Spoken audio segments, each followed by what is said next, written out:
cries a river. He creeps us out a little bit, if I'm honest. Get a grip. A few episodes in, I was fast asleep.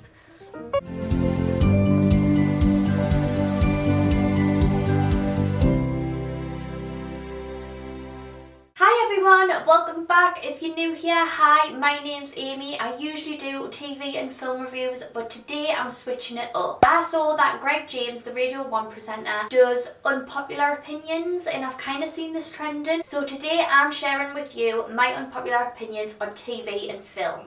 I'll also be throwing in a couple of actors who I'm not fond of, which they'll be slightly controversial. I'm a bit nervous. You probably not want to subscribe to us after this. Hopefully you do, but we'll see. My first unpopular opinion has to be about the Queen's Gambit.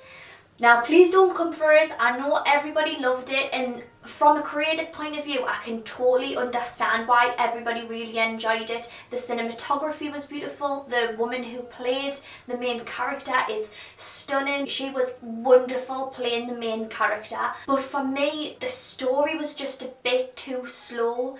And I have to admit, like, a few episodes in, I was fast asleep. My second unpopular opinion has to be around the actor Ryan Gosling. I think he's an okay actor. I don't get the hype. I personally don't think he's very rememberable. He just doesn't do anything for us. I know a lot of women are obsessed with him, or they're obsessed just because of his looks. Personally, I look to him mainly as an actor, and I've never been that fond of him. I'm sure he's a lovely bloke, but his work is just not for me. I think The Crown is a snooze fest. I tried it. I must have got through again maybe half an hour. Is that bad? Half an hour, and I wasn't gripped. I had to switch it off. I was like, this is boring for me. I'm not really interested. Maybe it's one of those where you have to get through the first couple of episodes and then you're gripped. But for me, that first episode, it just didn't. I wasn't interested. I was bored. I thought I could do something better with my time, so I switched it off. The next one kind of kills us to say this because I am a massive fan of the Vampire Diaries, but Elena, she's such a bore. Do you not think? Like, when she left, I wasn't bothered. I thought that the other characters had something way more to them. I was mainly bothered because I knew I wouldn't see Catherine anymore. Catherine was a fantastic character. Catherine, I rooted for. I know you shouldn't because she's the baddie, but Elena, I was like, oh, come on, stop playing. Like, pull yourself together.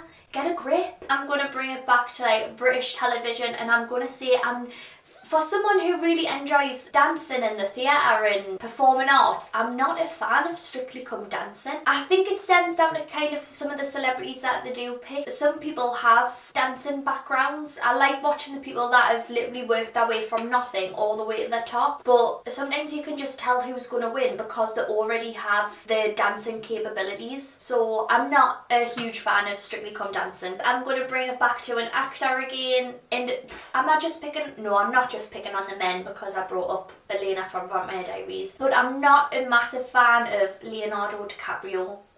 There's just something about him. He creeps us out a little bit, if I'm honest, and I don't know if it's because of The Wolf of Wall Street. That again, I'm giving you a 2 for 1. I wasn't a massive fan. I know everybody loved it, everybody was raving about it, but I don't know his character. I mean, I guess maybe that shows that Leonardo DiCaprio is a good actor, but his character just creeped us out so much. And then since then, or even before then, like, I can't look at him the same way again. So Leonardo DiCaprio is going to have to make it in an unpopular opinion. Now I'm throwing it back to another TV series, and it's not the TV series as a whole because I love this TV series, and it's One Tree Hill, but Lucas and Peyton, again, two people who it really focused on in the beginning, but I wasn't bothered when they left the show because I think there's better characters than them. Like Brooke was the best. Not Peyton was just, I know she had her issues and things like that, but again, cries a river. I don't know, I just wasn't a massive fan of Lucas or Peyton.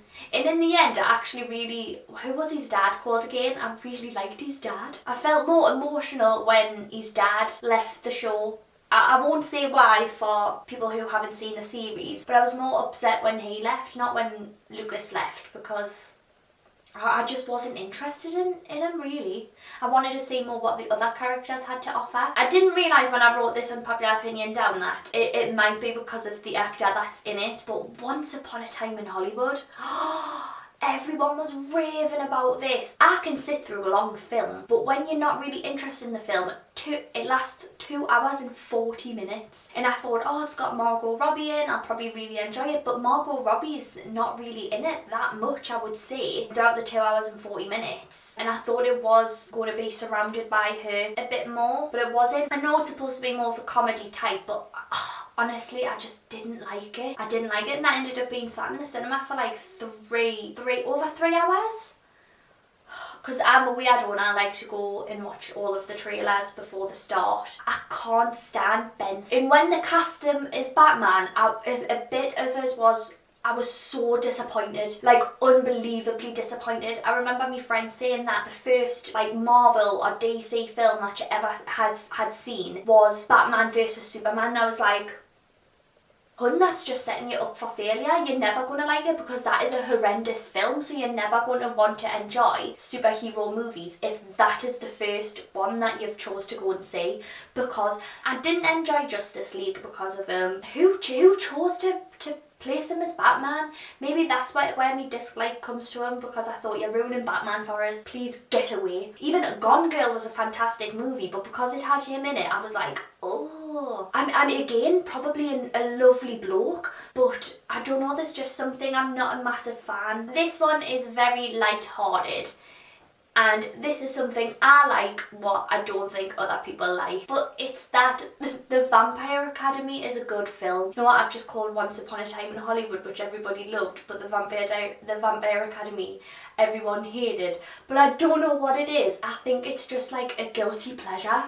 You know, when a film is probably so bad that then it's good, and you actually want to see more. I don't know, I just quite enjoyed it. I love the actress who plays the main character. I think she was brilliantly cast. She definitely carries the film, but I don't know, I just come away and I really enjoyed it, and I've watched it quite a few times. It's just one of those that's really easy to watch. And now you're probably thinking, Amy, why should I subscribe to you to give a review? Because you've got bad taste in films. But I don't know, I think everybody has a guilty pleasure like that, don't they? Anyway, let us know down in the comments what some of your unpopular opinions are on TV and films. Maybe throw in a couple of actors who a lot of people are a fan of, but there's just something not quite right, you don't get them. I'd love to know, and I'd love to start the conversation down in the comments.